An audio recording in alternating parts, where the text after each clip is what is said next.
हाय, आपके साथ मैं हूँ Surbhi Sharma. India TV YouTube channel subscribe करिए, बेल आइकन दबाएं।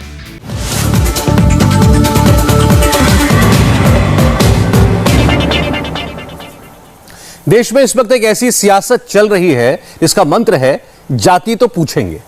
हो सकता है कि अगली जनगणना में आपसे आपके नाम के साथ साथ आपकी जात भी पूछी जाए। बिहार के मुख्यमंत्री नीतीश कुमार हो, महाराष्ट्र के मुख्यमंत्री उद्धव ठाकरे हो, एनसीपी के नेता शरद पवार हो या समाजवादी पार्टी के अखिलेश यादव, तमाम क्षेत्रीय दलों के नेता इसके समर्थक हैं।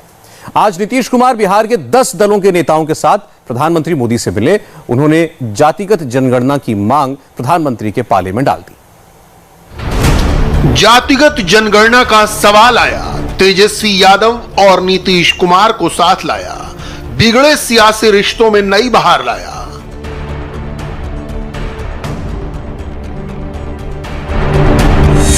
बिहार से 10 पार्टियों का डेलीगेशन प्रधानमंत्री से मिलने दिल्ली आया। इसमें बीजेपी कोटे के मंत्री भी शामिल थे। बीजेपी के लिए स्थिति असमंजस वाली है। केंद्र सरकार जातिगत जनगणना से इनकार कर चुकी है, मगर रीजनल लेवल पर संगठन का रुख कुछ और है। जाति सियासत की ऐसी सच्चाई है जिसे नकारना मुश्किल है। बीजेपी का फोकस इस वक्त पिछड़े वोटों पर है, इसलिए पार्टी हर कदम सोच समझ कर उठा रही है। वो पिछड़ों के खिलाफ दिखने का रिस्क नहीं ले पा रही। प्रधानमंत्री ने कोई आश्वासन भले न दिया हो, मगर मुख्यमंत्री के नेतृत्व में आए डेलीगेशन की बात गौर से सुनी। हम लोगों की बात को प्रधानमंत्री जी ने बहुत ध्यान पूर्वक सुना है। 10 पार्टियों के लोग आए, सब एक साथ आए, उन्होंने समय दिया और सब लोगों ने जाति आधारित जनगणना के पक्ष में अपनी बात रखी है और बहुत ही गंभीरता पूर्वक उन्होंने सुना है। और हम लोग को उम्मीद है कि हम लोगों की बात जब ध्यान पूर्वक सुने तो उस पर एक निर्णय लेंगे। जातिगत जनगणना का सारा खेल रिजर्वेशन से जुड़ा है, सरकारी योजनाओं में हिस्सेदारी से जुड़ा है। इसी आधार पर नारा लगता है, जिसकी जितनी संख्या भारी उसकी उतनी भागीदारी। मगर इस भागीदारी के लिए आंकड़े जरूरी हैं। 1931 तक की जनगणना में जातिवार आंकड़े जारी होते थे। 1941 की जनगणना में जातिवार आंकड़े जुटाए गए लेकिन जारी नहीं हुए। आजादी के बाद सरकार ने सिर्फ अनुसूचित जाति और अनुसूचित जनजाति का डेटा जारी करने का फैसला किया। 1951 से SC/ST के अलावा बाकी जातियों के जातिवार आंकड़े कभी पब्लिश नहीं हुए। वीपी सिंह सरकार ने जिस मंडल कमीशन की सिफारिशों के आधार पर पिछड़ों को आरक्षण दिया, उसने भी 1931 की जनगणना को ही आधार मानकर देश में ओबीसी की आबादी 52% मानी थी। 2011 में जाति के आंकड़े इकट्ठा किए गए लेकिन उन्हें रिलीज नहीं किया गया। चुनाव के दौरान अलग अलग पार्टियां अपने चुनावी सर्वे और अनुमान के आधार पर इस आंकड़े को कभी थोड़ा कम कभी थोड़ा ज्यादा करके आंकती रहती हैं।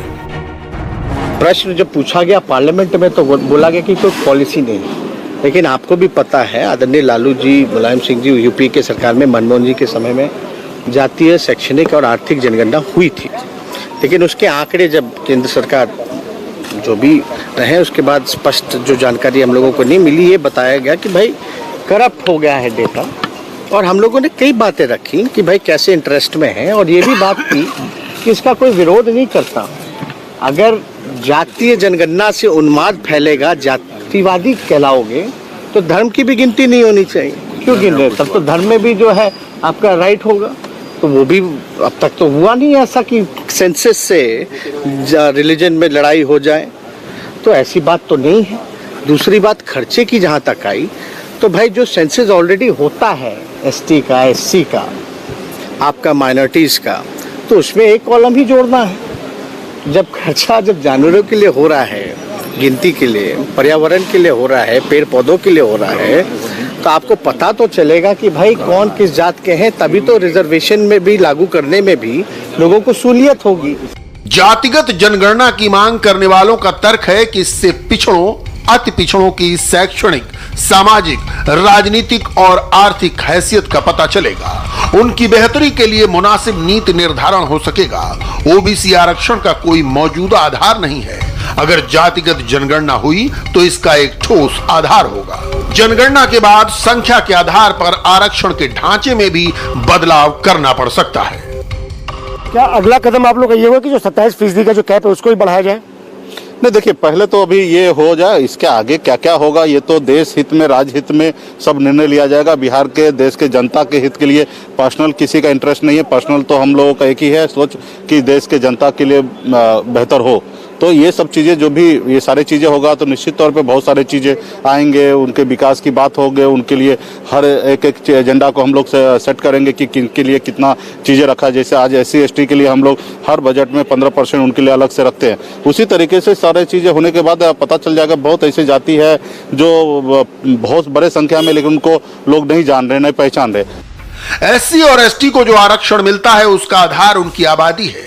यह आबादी 15 से 16% बताई जाती है, जबकि महादलित समुदाय से आने वाले जीतन राम मांझी जैसे नेताओं का दावा है कि दलितों की आबादी इससे कहीं ज्यादा है।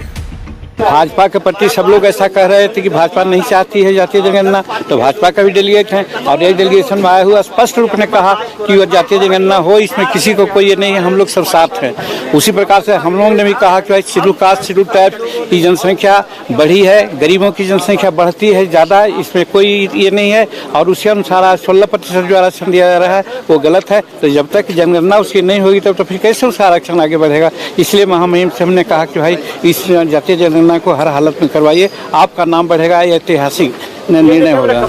अब बीजेपी की हिचकिचाहट और उसका असमंजस समझिए। पिछले कुछ चुनावों से ओबीसी वोटरों में भाजपा की लोकप्रियता बढ़ी है। मोदी की अगुवाई में भाजपा उत्तर भारत के अनेक राज्यों में अति पिछड़ों को लुभाने में कामयाब है, मगर आज भी उसका स्थायी वोट बैंक दरअसल अगड़े ही है। अगर जातिगत जनगणना होती है तो क्षेत्रीय राजनीतिक दलों को ओबीसी कोटे में बदलाव के लिए केंद्र पर दबाव बनाने का मुद्दा मिल जाएगा। बहुत हद तक संभव है कि ओबीसी की संख्या उन्हें केंद्र की नौकरियों में मिल रहे मौजूदा आरक्षण से ज्यादा हो। इससे मंडल 2 जैसे हालात पैदा हो सकते हैं। बीजेपी को चैलेंज करने के लिए एजेंडा तलाश रही क्षेत्रीय पार्टियों को नया जीवन मिल जाएगा। आरजेडी और जेडीयू ने बिहार में और समाजवादी पार्टी ने उत्तर प्रदेश में ओबीसी का मसला उठाया और ओबीसी वोटरों का जबरदस्त समर्थन पाने में कामयाब रहे। हकीकत में ओबीसी वोटर ही बड़ी संख्या में क्षेत्रीय दलों के प्रमुख समर्थक बन गए। बीजेपी का डर है कि ओबीसी की आबादी का आंकड़ा भानुमति का पिटारा न खोल दे, जाति की सियासत के समीकरण बदलेंगे। तेजस्वी की आरजेडी और अखिलेश की समाजवादी पार्टी का तो उभार ही ओबीसी पॉलिटिक्स से हुआ है। नीतीश कुमार जाति जनगणना की मांग कर ही रहे हैं। तमिलनाडु में डीएमके भी जातिगत जनगणना की समर्थक है। एनसीपी के शरद पवार और शिवसेना के उद्धव ठाकरे की मराठा आरक्षण के दांव से ही संविधान संशोधन हुआ। अपना दल की अनुप्रिया पटेल और रिपब्लिकन रामदास अठावले जैसे बीजेपी के सहयोगी भी जातिगत जनगणना के समर्थक हैं। हाय, आई एम सुरभि शर्मा। खबरों से अपडेट रहने के लिए India TV YouTube channel subscribe करिए, साथ में बेल आइकन जरूर दबाएं। जुड़े रहें इंडिया टीवी के साथ।